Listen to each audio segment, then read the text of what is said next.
You go.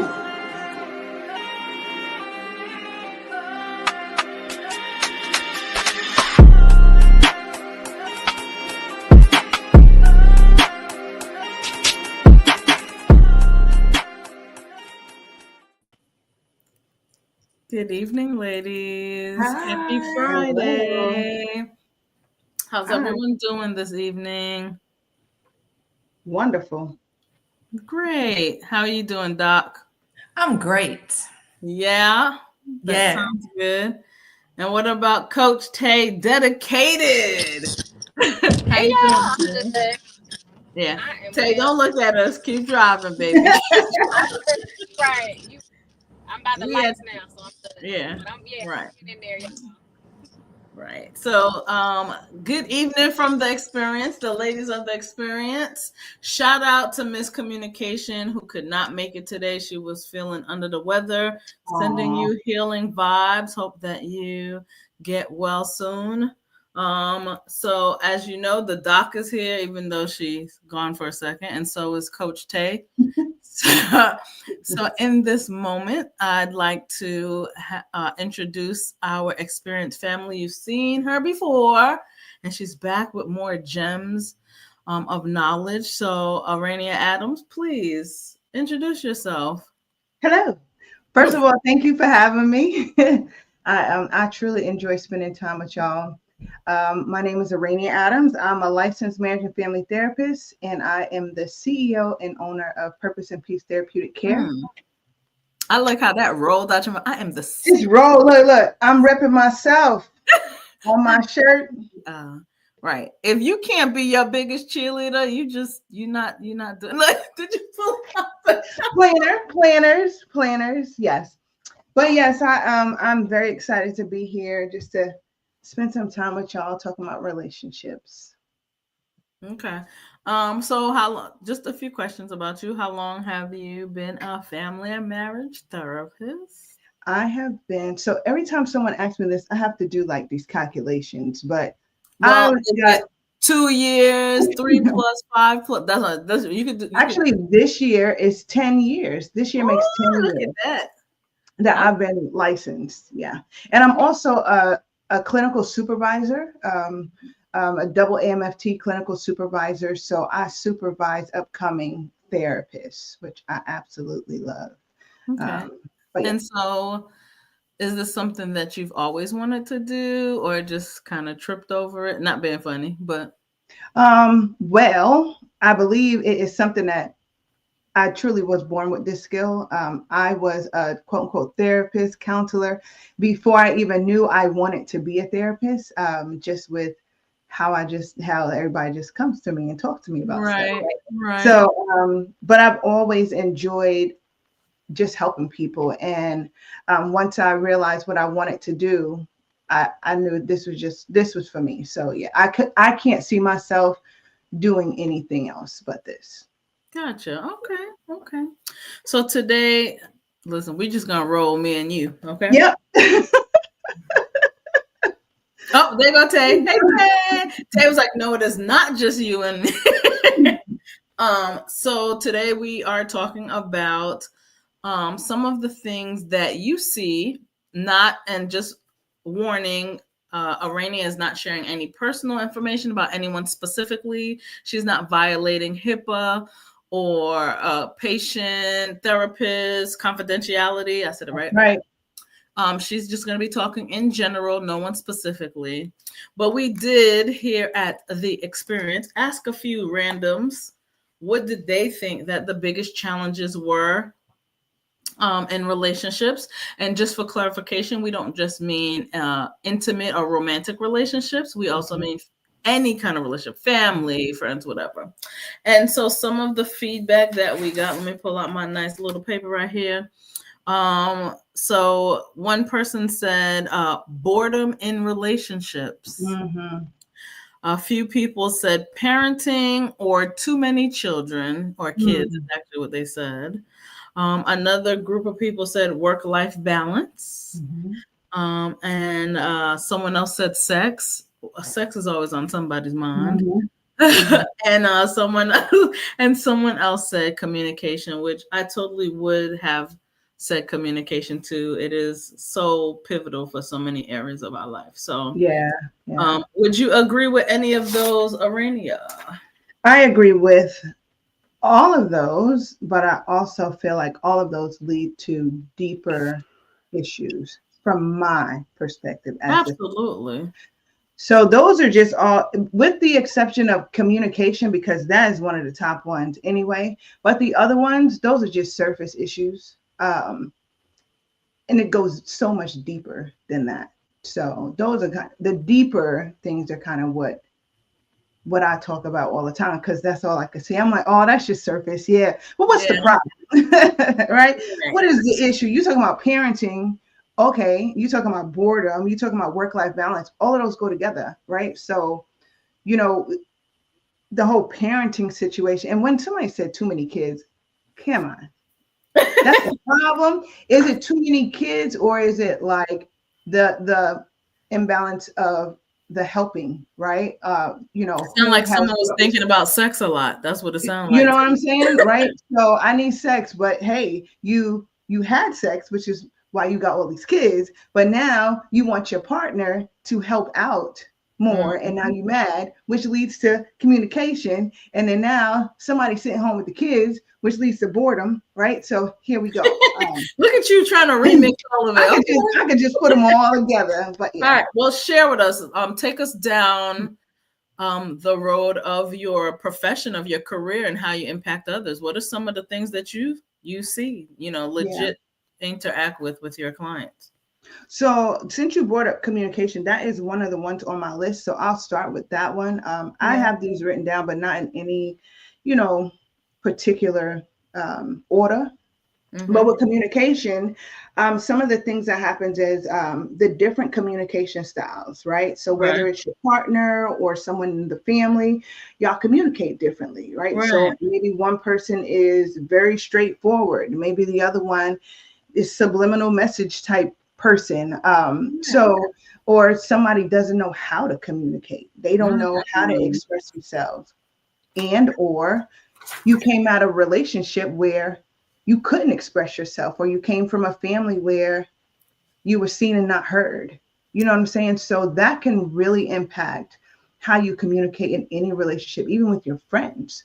Or maybe you feel not confident, in your friendship circle, or your words don't matter. So you keep them to yourself, right? So that could be a communication issue. Loss of the message in emotions, tone, and volume, right? So if we yelling and screaming, I always tell my clients, especially couples, I prefer that you argue as opposed to being silent. Because if you're arguing, like if you have that conflict, because all conflict is not bad, right? But if you're arguing, you're communicating. At least the other one knows what you're thinking. But the problem with that communication is how you're communicating, right? So you send in a message, but the tone is wrong, the volume is wrong, right? So, but I would rather that. So when companies like, oh, we argue, I'm like, okay, good. They're like, what are you talking about? Because you're communicating. Now, if you're silent, that's a problem. So would you say that, I'm not going to call it arguing, would you say that disagreeing is healthy for a relationship? Yeah, I don't think there's anything wrong with disagreements. We're different people, so we're not going to like the same things, the same way things are done. There's nothing wrong with a disagreement. The problem comes when you can't compromise, which of course is another topic for mine, right? But you can disagree. You can agree to disagree. Like, oh, you feel that way? I feel this way. All right, is this a deal breaker? Nah, can we move on? Yeah. All right, let's keep it pushing, right? So I don't think there's anything wrong with disagreement. I also think disagreement, it creates a space for conversation to happen, right? You learn about the other person. So I don't think there's anything wrong with that. Right. And what about the opposite now? Because I was literally just talking about how some people say the relationships with the strongest love, they're always arguing and they're always going back and forth. And I'm like, it sounds a little toxic, but now that's a lie. I'm just okay. excuse me, I shouldn't say it's a lie. From my seat, That's a myth. it's a myth, right? Right. And I also think that is it's definitely a misconception. I think for some people it's like, okay, we're gonna say that to make ourselves feel better about the fact Right. that we argue a lot or we disagree a lot. But no, I don't think that makes the strongest relationships just because you disagree or argue. Not at all. Gotcha. Okay. Yeah. What else you got for us? The other thing with communication is when somebody shuts down, right? So that's what I was talking about, Mm-hmm. when you're just not talking at all. And then when you're in a relationship for so long and somebody goes, well, you should know what I'm thinking, that mind reading stuff. So that happens in my sessions, okay? And one will say, well, you know what? We've been together so long. They should know what I was thinking. I say, okay, tell me something right here. What am I thinking? And they're like, what are you talking about? What am I thinking? You should know. You've been coming to therapy all this time with me, so you should know. And they're like, but I don't. Exactly. So offer some grace to your spouse, your partner, your family member. They can't read your mind because Right. what you thought maybe a month ago may not be the same thing that you're thinking right now. Right. So you have to communicate and you have to be clear communicating with other people. So that's a big one, that communication. That one goes very deep. So do you feel that people have a misconception of what effective communication is? Do they have a misconception? Like, No. like the reason I'm saying that, for example, we could be sitting here and I can say something in a whole different language. In my mind, I communicated. Yeah. That doesn't mean it's effective. It's not. That's what I'm saying. Do we think like, hey, I said it, boom, you should know? Like, is that what you're seeing when you talk about communication? Besides mind reading, right? When you think about communication, communication is not a one-way street. Right. It takes two to communicate. So with communication, you have the one who is giving the message and the one who is receiving it. Right. So when you say, well, I said it, you should understand.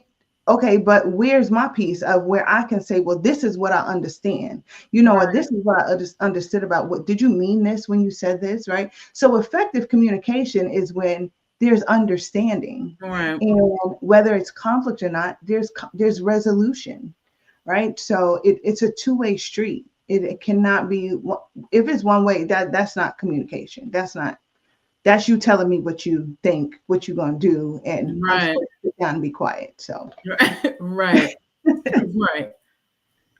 Okay. What else you got for us? Let's see. Another one that I have is an issue that I see is denial. Right? Well, think about that, right? Denial. There's always going to be someone, I can't say always because that's so absolute. Sometimes there is someone who is in denial about a problem. Okay. So for example, I will have maybe a couple will come in and when they fill out the paperwork, look at the paperwork, this has happened where I'm like, is this the same couple? Like I have to go double back because it's literally two different, completely different perceptions of what's going on. And so it's usually because someone is in denial that there's an issue. Or they're there because, oh yeah, I see it so much. Yep. So then it's like, okay, so why are you here? And then one person is like, well, I think we good. And the other person's like, you think we good? No, we're not. Like, this is why we're here. Yeah.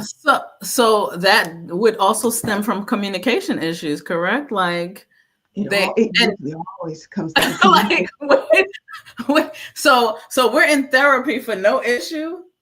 Let's like exactly. Okay. Yeah. Or well, you never told me it was a problem. Well, I've been doing, we've been talking about this for 20 years. But you're always okay with it. You're still here.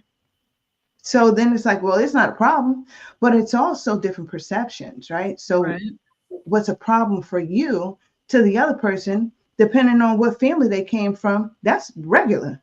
Right. So this is just how we talk to each other. And the person's like, I don't appreciate that. right? So yeah, so there's denial.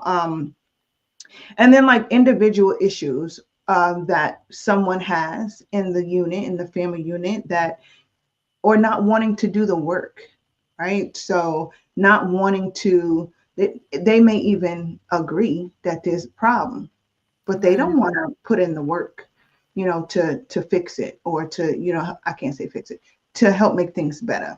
So that to me sounds almost like contradiction. Like I'm in therapy, so we go to therapy, Mm-hmm.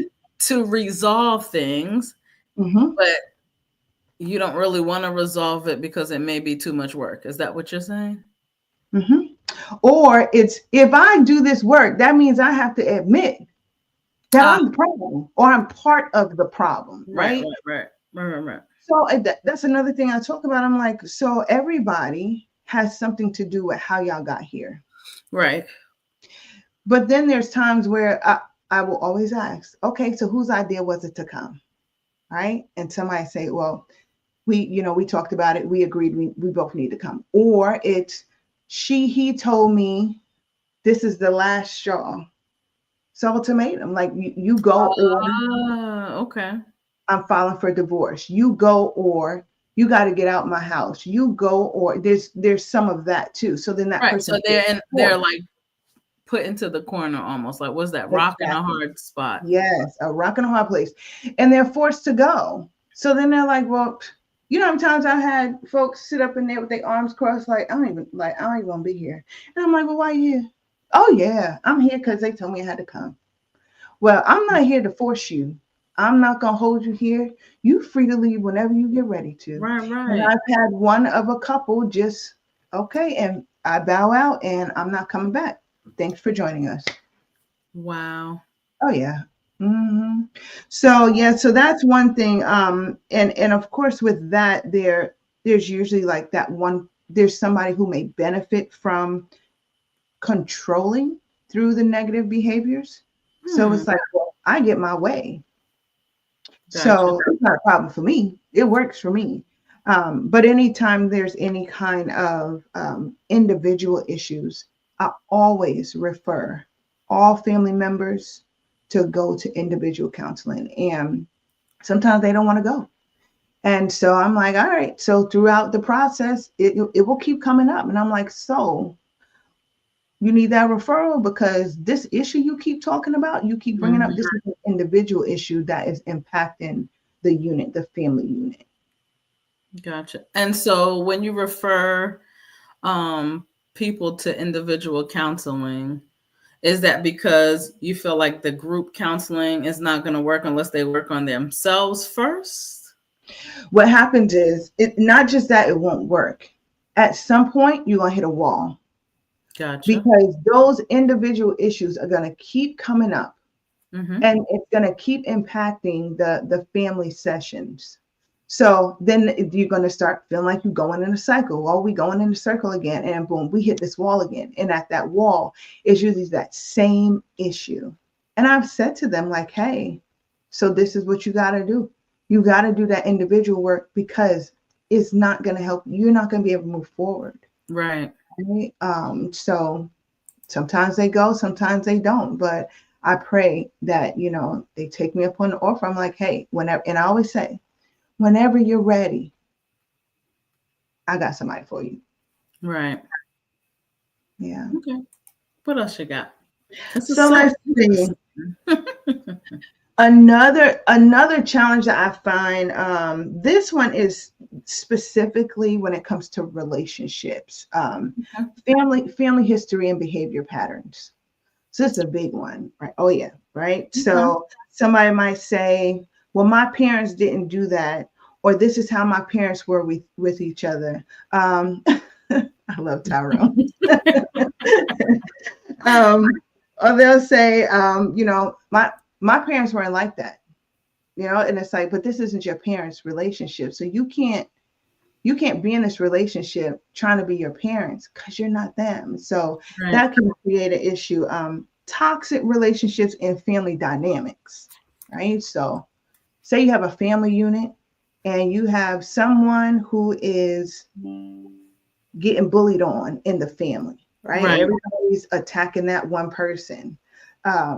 Or nobody believes this person, or the black sheep, right? I've had that happen where the black sheep of the family, we're here because of them, right? And then they get ganged up on in the session. So yeah, so it can Well, be very. so I've also heard a lot of people, I mean, even people that I, know personally say, well, it worked for this person or it worked for that person, but it's almost like a repetition of brokenness or being in survival mode. And so how do we as a people identify, just because this person survived with this behavior doesn't mean that this is how it should be in our relationship, or should be in Yeah. our new family that we're building. Yeah. I mean, like, how do we, because I do, like, I'm literally thinking, I do hear a lot of people in their relationship talking about things are not working, but they're Mm-hmm. stuck on how their parent or Mm-hmm. uncle, I think I heard this the other day, sometimes an old head is an old fool, so how do we, or is there a way to identify that? So along those lines, what I often talk about is, first of all, are they really surviving it, or did it just work for them at some point in their life, right? So maybe it worked for you at a particular time in your life. It helped you to get by. Mm-hmm. But in this relationship, that doesn't work because this person who you're with Right.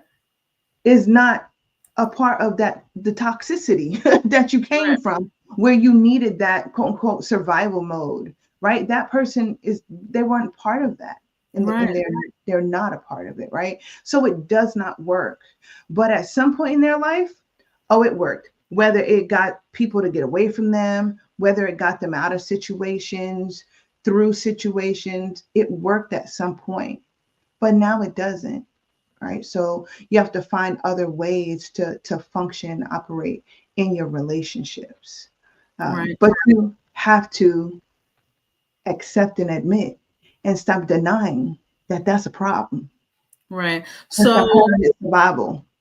right. So would you say that that can be one of the core things that you see often? We're trying to emulate the toxic um, behaviors that we saw in our own lives and try to make it work for us and not understand why it's not working for us.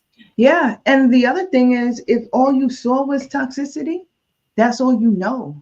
But So, how do I, and not me personally, but how do right, I know? Like, that's what I'm saying. Like, how do I know? I don't know what I don't know. So is right. that okay? You don't know until you're in an environment where that doesn't fit. It Right. just doesn't work. And then you're like, okay, hold up. This feels different, right? Or you're with someone who is complete opposite of that. And it's like, wait a minute, this behavior is different. I've never seen this before. I haven't experienced this before. So Right. once you have that realization of this is different, then you make the decision, what do I want to do with that? Right? I'm going to continue with the behaviors I've always had to get by, or I'm going to say, hold up, let me explore what's different about this, right? And that's where the communication comes in also, and being honest with yourself and whoever you're with, that I'm not used to this is different, right? I'm used to people cheating, I'm used to people fighting, I'm used to everybody being on drugs, I'm used to, and you keep naming them, and that person you're with came from perfect family who didn't see that. So it doesn't match, it doesn't add up. Yeah.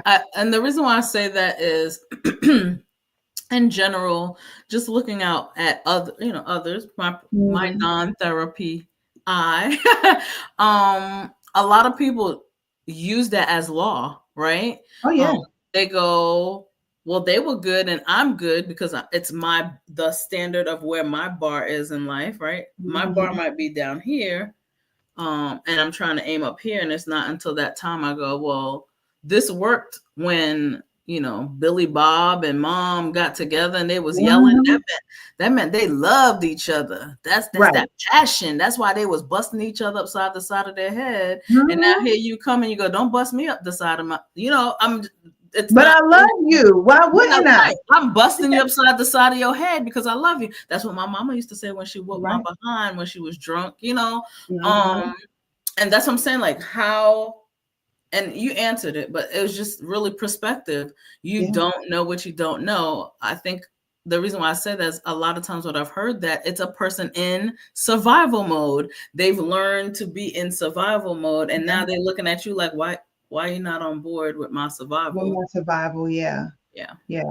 That's also the part of the denial, right? So why are you in survival mode just because that's what you're used to, or because you're in a situation where you have to be in survival mode, right? So that's where the different experiences come in to know, hold up, I don't have to be in survival. Like nothing is happening around me Mm-hmm. that I have to be in survival mode, right? So when you, as an adult, as someone who you would think would be ready to be mature and move forward, they would say, okay, I need to figure this out.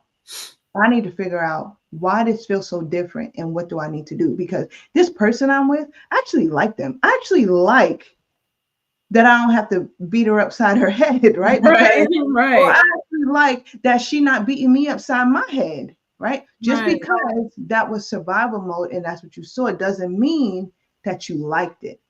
Doesn't Mm. mean that it felt good. Doesn't mean it was a positive experience, right? So that's the other part. When you get with someone or you get in a situation where you're like, I feel this peace, or I feel relaxed, or I can calm down. I'm not sitting there tensed up. I'm like really in this environment, like, oh wow, like something is different. You embrace that, but you also, now that therapy is a thing that people are willing to do, go to therapy, right? Talk about it. Even talking to your partner about it. I think that is like key to just being open and honest with who you're with, and praying that they're receptive to that. I have a So question. okay, go Sure. ahead. No, just given what was just shared and everything, I'm wondering, just from my own personal experience, actually, how do you reconcile, as a person like seeking therapy, right, seeking help? How do you reconcile the feeling of where it's not familiar, but you're Mhm. open to welcome it, right? Because it's Mhm. not, you want to be out of survival mode, right? Like that's the mindset. You've made it in your mind, okay, I'm gonna not do that. I'm gonna welcome, this because it feels good. Mhm. But what I have a hard time doing personally is actually in action, right? Like allowing myself to feel relaxed, allowing myself Mhm. to be in the moment and like not be in my head about what could go wrong about it, or just not be in survival mode. Like it's one thing to say you're going to be out of it, but it's another thing in practice. So I guess the question is like, how do you reconcile those feelings when you're having like that struggle, when you Yeah. want to be out of survival mode but you don't really know how because it's uncharted territory for you? Yeah, that's a good question. So I always tell people, embrace that. Embrace those moments where you're recognizing. That's the first step, is recognizing, when am I going into survival mode? Hmm. Why am I going into survival mode? What's going on in this situation right now that I feel it's reminding my body, right? Because our body Hmm. holds those emotions and those triggers. What is happening in this moment that is triggering that survival mode, right? Those emotions that were tied to survival mode. So that's the first thing I always say, embrace that and think about it. Like literally sit with it. Like what's happening in this moment, right? And then once you do that and you start to recognize those patterns, then you can work on, okay, so I know when I am in A, B situation, C happens, what do I need to help me through that moment, right? So you recognize the moments when they're coming. You prepare yourself with the proper skills of what you're going to do when it happens, right? You can't just say, I want it to go away and it's gone.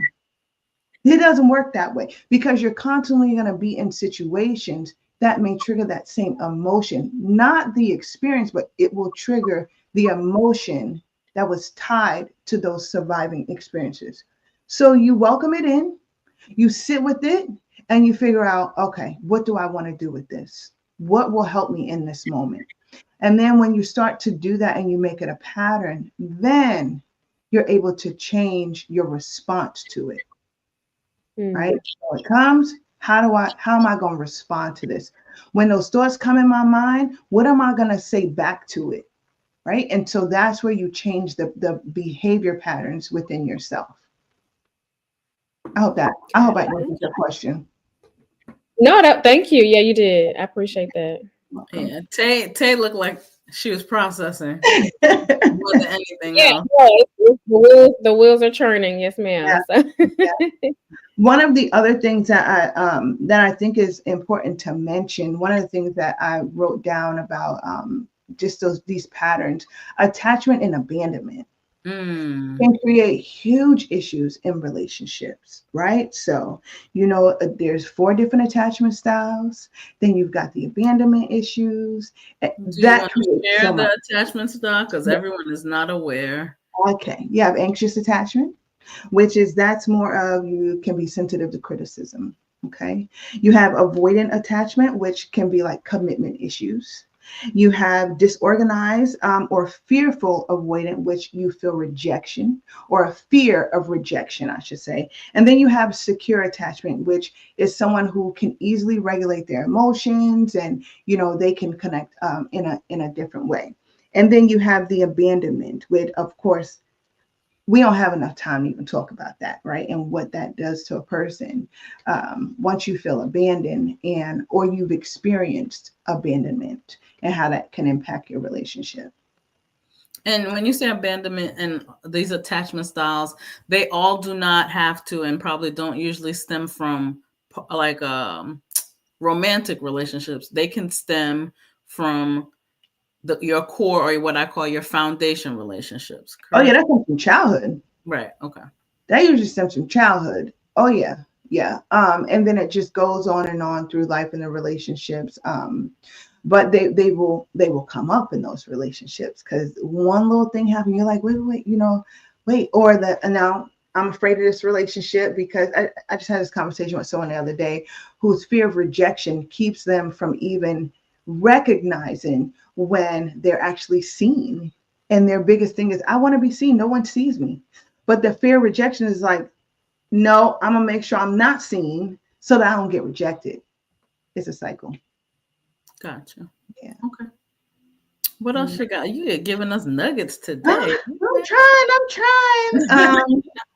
So little tidbit on me. My husband and I have been together. I know I don't look like it, but 30 years we've been together, right? And so someone once asked us what keeps us together. And one of us said communication, the other one said compromise. This was something we had never talked about. It's just like in that moment, we looked at each other and one said this and one said that. So compromise is on my list. Compromise and lack of reciprocation. I put those two together, right? So it's unbalanced at times. One person is taking advantage of the other person. There's lack of shared interests or activities. Someone is not willing to, they're not willing to learn each other. My way, that's it. All right. Or selfishness. Now, that does not work in a relationship. And I hate to put this out there to single folks, but some folks are single because they're selfish. Come on now. Say it again. I don't think they heard you. Some people, you're selfish. It could be the smallest thing, but when you're in a relationship, there's so much compromise that happens. And there are some people who are not willing to compromise at all. And I'm like, why not? Like, why not? You're with this person. Chances are because they're different than you are. Right. So, but then you don't even want to learn, but their differences is what attracted you to them. But you don't want to even embrace and respect the differences. You're not willing to learn them and do the things that they like to do.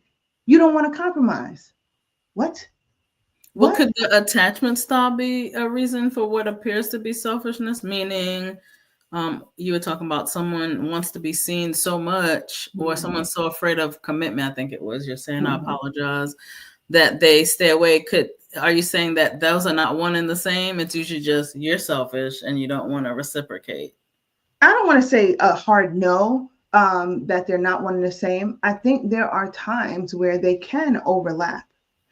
But there are some folks out here who just selfish.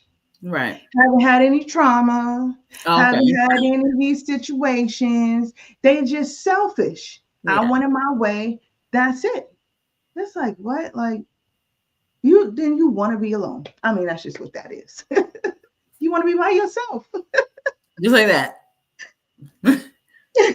Right? But yeah, it takes a lot. That compromise is huge. It's huge. And it's not, somebody asked me the other day, we were talking about compromise, and their idea of compromise was I have to completely change who I am, and I don't want to do that. And I was like, no, that is not what compromise is. But growing up in their family, that's what compromise was. Everyone told this person, you have to be different. You have to change. You have to do the things we want you to do. And to that person, that equaled compromise. So now this person's in a relationship and they're like, I'm not changing for nobody. I'm like, oh, wait, what do you mean? Right. That's not what compromise is, right? So it's definitely a conversation you have to have with your partner. And I'm telling you, premarital counseling, there's so many people who I didn't do it, right? I wish we did, but my my experience now doing premarital counseling with couples, it's huge. This is a topic that comes up all the time. Compromise. Yep. So, So, what do you? Okay, so we know about the selfish. mhm. What outside of being selfish? What if there's anything outside of being selfish? Do you think the most challenging thing is in a relationship, or even in a family dynamic? Mhm. In regards to compromise, is it the view of I mean, you said that already, but the Mhm. view of what compromise is, what we're compromising on, Mhm. what do you hear as the most challenging? So sometimes I hear, well, it's like if I compromise, I lose, you win. And it's like it's not a lose-win situation unless that's how that person has always made you feel. That's where you're like, something's not balanced here, right? So, like, I'm going to get my way, I win. So it's like, well, then why would I compromise with you if you're not even going to respect my Right, choice anyway, right. right? So, Do you see that in a so I know we're talking about romantic. Do we see that in a family situation oh, yeah. where we're just so used to not compromising, I don't know, mom and dad, I mean, mom and daughter, or dad and son, or whatever? Do you see that also in a family dynamic where that lack of compromise has happened for so long that it's second nature not to compromise? I have. I actually have. And it's really not respecting the other person's likes, dislikes, choices. It's just this is what you're gonna do because and sometimes that happens, with that parent-child dynamics because of the authority. Do what I'm telling you to do. But it's like, are you even respecting your child's spirit, your child's likes and dislikes? Are you even taking time to see, do they even like what you like? Right? So it's like there's no compromise. You're gonna do what I say, and that's the end of that. Old heads, right? That's what it was back in the day. You do what I say. There's no, you don't Right. ask questions. You don't give your opinion. None of that. But I think now, and I have tried as a parent to not do that. Like I'm no. Oh, that's what you want. Oh, that's what you want to do. Okay, you're not in any danger. You're not being disrespectful in any kind of way. Go right ahead. I don't want to kill your spirit. Right? What is? I Right. want to know who you are as a person. Right? What's your personality? Right. Areinia, it sounds like people in general need to just understand that compromise does not mean that you don't have a voice. Because as Exactly. I'm listening to you, that's what's resonating with me is that um, the downside to not feeling like you have a voice is what's muting people, you Yes. know. Even when it comes down to what you just described with the parent child dynamic, Mhm. and it creates a situation where there becomes a and I know that you know this, in regards to the power wheel, and we Yes. have to be mindful of how the power wheel um, has its own implications within relationships that can be detrimental. Mhm. So we don't want people to feel like compromise doesn't equate to not having a voice. Right. That's the bottom line. Yeah. However, that happens, right? Yes. In a family, you can't have a voice. I'm not letting you have a voice. No, it's you can't have any choice or anything. So yes, you hit it right on the head. Mhm. Nice. When I think about compromise, and I'm single, but but when I think about it, But you're not selfish, it right? no, I'm not. I'm selfless. I'm very selfless. Be more selfish, okay? That's how But you say I think not about it. me. Yeah, I listen. I can be, but for the most part, I consider myself a selfless person. But I think about it as a win-win. Like you said, it's like you win, I lose. It's Mhm. not that. It's how can we come to a point where we both feel like we're winning? At least that's how Mhm. I look at it. But we have a lot Yeah. of experience. One in non-romantic relationships, yes, because that Yeah. it takes a lot, even for your friends. You got to compromise. Like, girl, I'm not doing that. Or Uh-huh. there's always, I guess, a power pull, right? Um, Yes. but I think I like to look at it, or I like to approach it in the mindset of how can we both win. Do you find that helpful at all, or do you see that sort of play out in your sessions, or without telling the people business? Is Right. that a general thing that you see? I try to stay away from that, even the idea of winning and losing, because then it has such a Oh, negative connotation, right? Like, okay, we both win. Okay, so what happens when we don't both win? Right? But when I right. try to explain a compromise, it's like sometimes it's a give and take. Sometimes I was just telling this to someone earlier, like you have, okay, this time your way may work. And now next time my way may work. But the compromise is, do we agree? Can we meet in the middle here? Right? Can we agree that, Balance.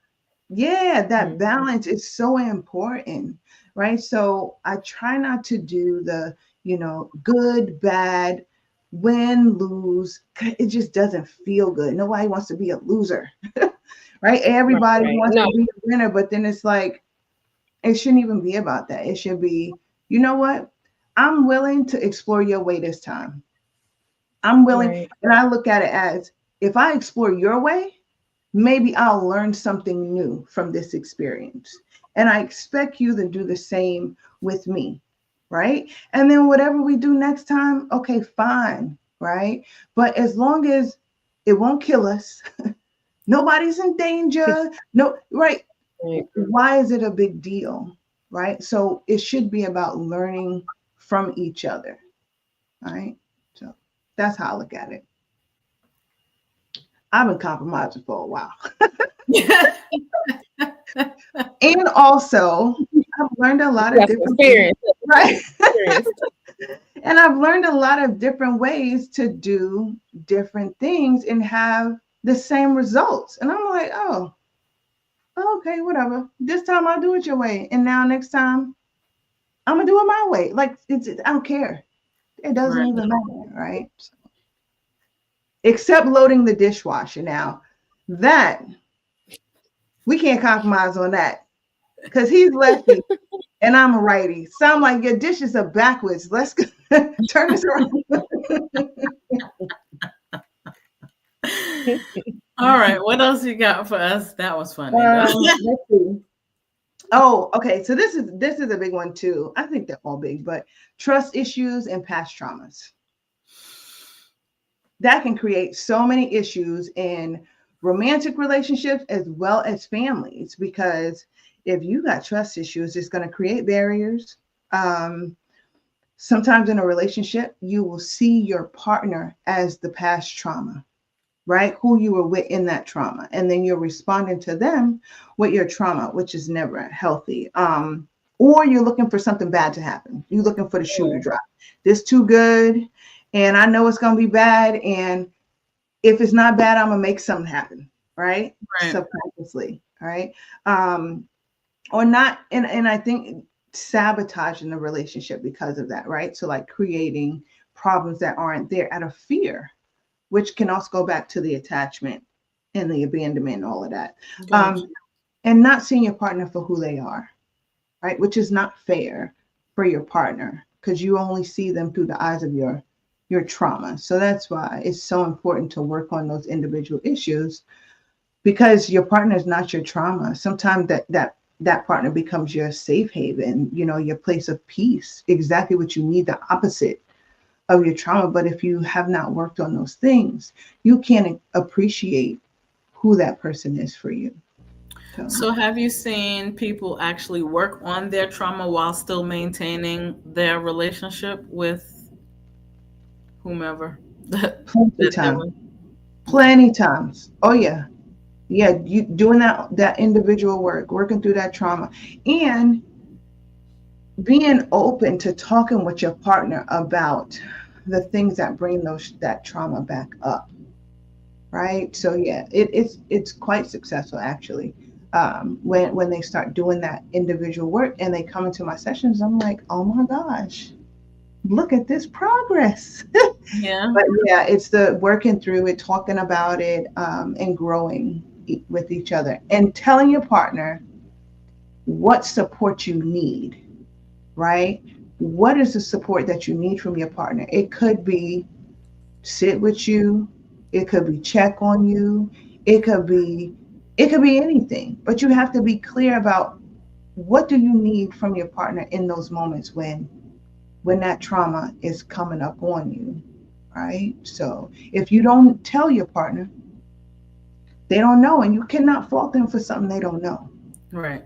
So, It's that Areinia, mind reader. Sorry, go Mhm. ahead. Stop. no, you're fine. So, how do you address and deal with couples in a situation where there is codependency going on? Because it kind of ties into what you're speaking to right now, as a negative side of okay, um, and so how do you address and deal with families or couples, individuals with issue of codependency in this lovely culture of toxic relationships that Okay. people seem to be so addicted to?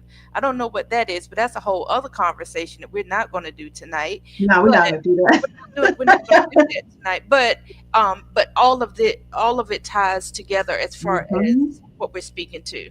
Can you speak to codependency and That is a quick answer.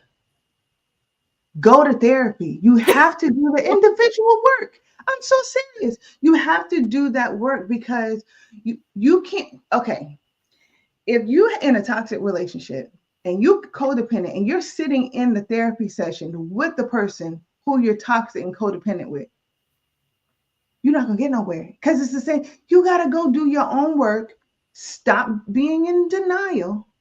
Accept this is who I am. These are the issues that I'm having, and I gotta do the work and then change the behavior. Right? That's the other part. Do the work, change the behavior. But you have to do that individual work. There's no other way around it. So Without giving info, right? So I literally had, this was years ago. These people are no longer my clients. So I literally had a couple. I'm sorry, that's funny.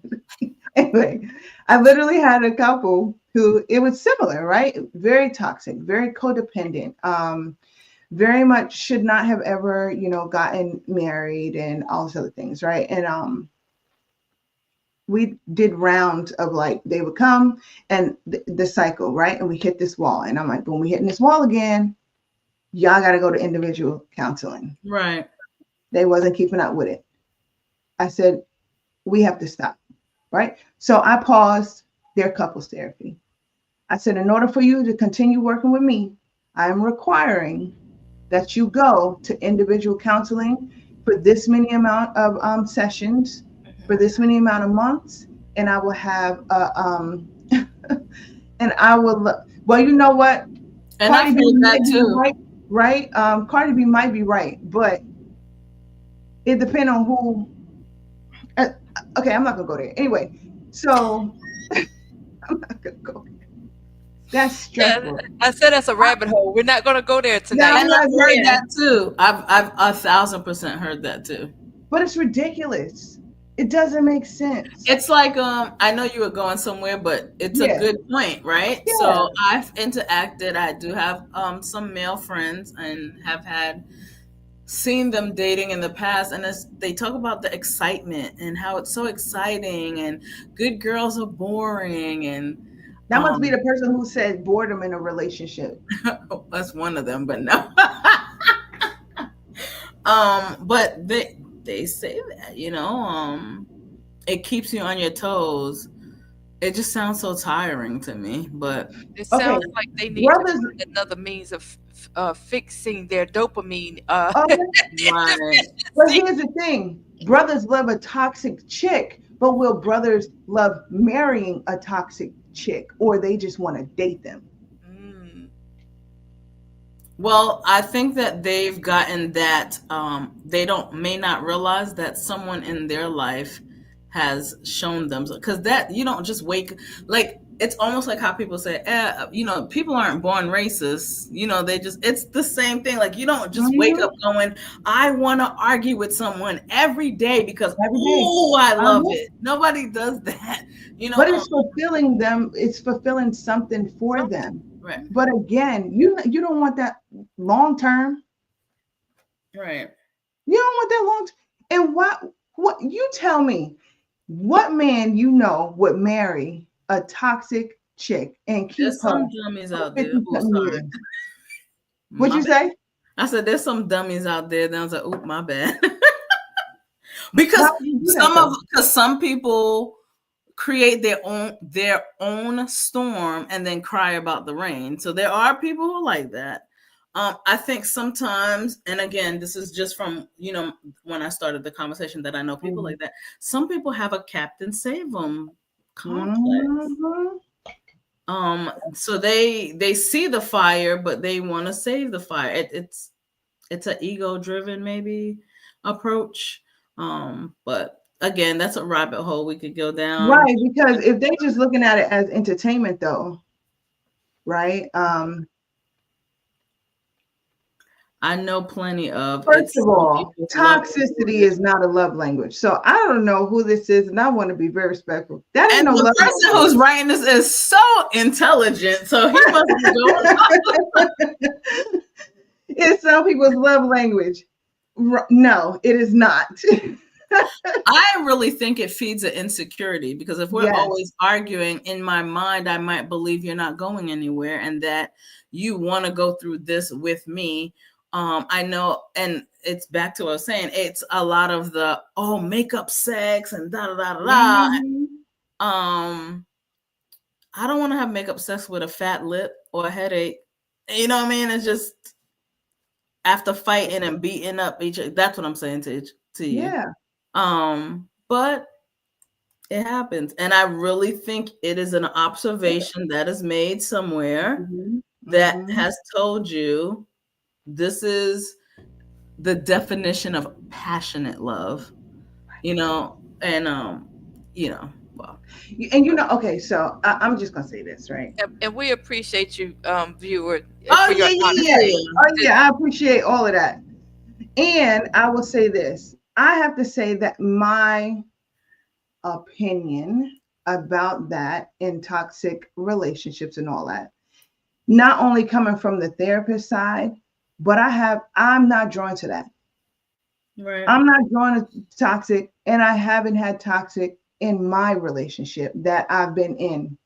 And I'm going to say it again, for 30 years. Okay. So when I hear that, I'm like, that sounds odd. That don't sound right to me, but I'm respecting that people see this all the time. Yes. And why is that so entertaining? Like, why are people drawn to that? I don't even have people in my circle who are like that. So for me, it's hard for me to even connect with that way of thinking because I'm not around that, right? So, and I know it's so bad. It's so unhealthy. Like it's entertaining for you to have this rah-rah. When you look forward to the rah-rah every day, it's like, oh yeah, we about to. No, what is wrong with you? Again, you're not walking down the aisle with that person at all. Okay. Can you, because you brought up codependency, can you describe codependency? I really don't like talking about this topic, but because I think it just goes in so many. We can skip over. But that's why I said I just brought it up because we were in that moment, but like that's a whole other rabbit hole. Okay. I wanted to highlight the fact that what our lovely guest is speaking to in that moment ties into the whole toxic relationship culture and codependency. But that's a whole big fat rabbit hole with Elmer Fudd at the top and girl, Jesus. And it can go because it goes in so many different directions, right? So you have codependent, behaviors when it comes to substance abuse. You have this codependency when it comes to toxic relationships. It's so much of it. Yeah. It's so many different topics, right? So I think if you narrowed it down some to, what in particular you're talking about in regards to codependency, right? Like a topic around it. I think it's easier to have that conversation as opposed to just a broad topic. Gotcha. So not that I hate that topic. It's just so complex. It takes so a lot complex, and it just goes left real quick. So yeah. Okay. And you don't have enough time to get into it. Right. So wow, we've had such an interesting hour, but I really want to know what steps it's a two-parter. What steps, and I wrote it down while you're talking. And while you're thinking, I have one more. Go ahead. That I'm just gonna throw out there. Infidelity. Another rabbit hole, I know. But infidelity is another issue that you see that causes serious issues in couples and families in my room. So physical and emotional and all of that, right? So, but that can go on for a long time too. But that was just one of the other topics. So, and you said that was both in relationships and family. So someone's infidelity, how it impacts their family after it happens. Okay. Mm-hmm. Okay. Yeah. Which I guess kind of wraps all the stuff you talked about before and kind of just sits it right there on nice and pretty. Yeah, wrap it. Okay. So my question, two-parter, is what steps should we take to identify the therapy or type of therapist or counselor? I know there's so many names for people now. And two, what should that look like? Because we've had this conversation before. You go to a therapist and you're like, this is why I don't do therapy. Oh yeah. So listen. So I will say that one of the things that I do, and I like to talk about this because when I refer people, if I refer someone to someone, I think about the personality. I think like, are they going to connect well? I'm not going to refer you to someone who I think your personality does not match. Like I wouldn't even do that. But some of the steps that you take is, first of all, knowing who you want to see, right? So do you want to see a male, a female? Do you want to see someone that's in a certain age bracket? Do you want to see, does ethnicity matter? I will say since I'm a clinician of color, as we call ourselves, I attract a lot of clients of color. And I attract a lot of clients who are not people of color because they want to talk to someone different than them. I've had this said to me and I'm like, oh, Okay. So you got to know, right? Who do you want to connect with? What issues are you going for? Do they specialize in those issues? Another one that some people, well, now it's, a lot of people think about it. Do I want in person or do I want virtual? Because your favorite therapist may only do virtual sessions and you want in person, right? So that's another thing. You want to think about, do you want to use your insurance or do you want to do private pay, right? So with insurance, you're thinking, I just got a copay, but that favorite therapist may not take insurance, right? Mm-hmm. Then you have the people who are like, I don't want to use my insurance because I don't want to deal with my insurance company and deductibles and copays. And now the insurance company has to know my diagnosis. Like, I don't want to deal with that. I just want to do private pay. So things like that are things that you want to think about when you're going to pick your therapist. What are some other things? The modality that they use, right? So if someone comes to me and they're like, I want to work on some trauma, I'm like, well, I don't specialize in trauma, but I can refer you to somebody who does.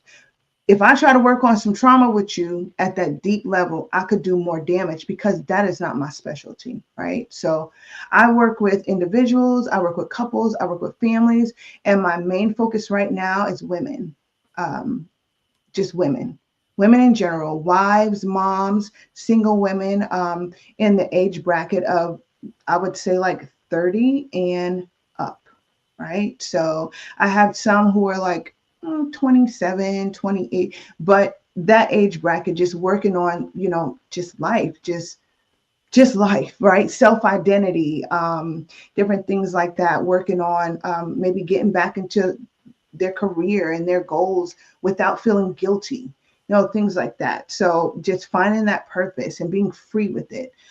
So you got to know what you're going for. Read their bios, right? A lot of therapists are on Psychology Today, so you can go on there and read their bios. Very important thing. I stress this to everyone. If you're going to go see a therapist, do a consultation appointment. That is your getting to know that person. I will not schedule anyone for an intake if they do not schedule a consultation with me. I require a 10 to 15 minute consultation call before I will even think about taking you on. And that is, I need to know if I'm a good fit for you. You need to know if I'm a good fit for you. And so there have been plenty of times where I've said to people like, I'm honestly not a good fit for what you're looking for, but I can help you find somebody else. Or you know what? You're good. I think we'll fit, and you make the decision if you want to work with me, and then we'll go ahead and schedule. So you have to do a consultation call. Don't just jump in, because then you're gonna be like, I really don't think I connect with this therapist, and then you 6-7 sessions in, and now you gotta go find somebody else, right? So very important factors. But those are the steps, and just know that there may be a wait. You may have to wait, and some people don't want to wait. Some people do not. And people do this too, where they do what's called therapist shopping, where they will schedule intake appointments with multiple therapists to pick which one they want. Now, I've said I can tell in a consultation call if someone is doing that, just because I've been doing this for so long. And so I will get that feel and I'll say, okay, so how about this? So can you let me know by such and such date if you would like to move forward with services with me?